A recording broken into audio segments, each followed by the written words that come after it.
আসসালামু আলাইকুম প্রিয় সাংবাদিক ভাই ও বোনেরা। একটা বিষয় একটু পরিষ্কার করিয়ে জানিয়ে দিচ্ছি, যেহেতু আমার তথ্যটা মনে হয় একটু আপনাদের মধ্যে বিভ্রান্তি তৈরি করেছে এবং ডিফারেন্ট টাইপ নিউজ যাচ্ছে মিডিয়াতে।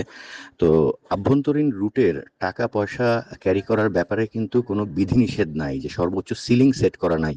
তো সেক্ষেত্রে যে কোনো পরিমাণ অর্থই এখানে ক্যারি করতে পারে, এবং আভ্যন্তরীণ রুটে টাকা পয়সা ক্যারির ব্যাপারে কিন্তু কাস্টমসেরও কোনো সম্পৃক্ততা নাই। তারা শুধুমাত্র ইন্টারন্যাশনাল ফ্লাইটের সাথে কাস্টমসের কাজগুলো এনগেজ, এবং তারা ওখানে শুল্ক আরোপ করে। তো সেক্ষেত্রে যেহেতু একটা অ্যামাউন্টটা বড় ছিল, আমরা তারপর কাস্টমসের সাথে যোগাযোগ করি, যেহেতু তাদের এখানে কোনো ইনভলভমেন্ট নাই, সেহেতু তারা বলছে যে এখানে তাদের কোনো আপত্তি নাই। তো এখানে প্লিজ এটাকে মিস ইন্টারপ্রেট করেন না যে কাস্টমসের ক্লিয়ারেন্সের পরিপ্রেক্ষিতেই এটাকে ছেড়ে দেওয়া হয়েছে। বিষয়টা তেমন একেবারেই না।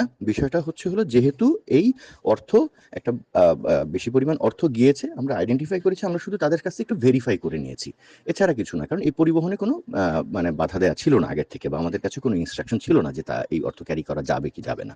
ধন্যবাদ। আসসালাম।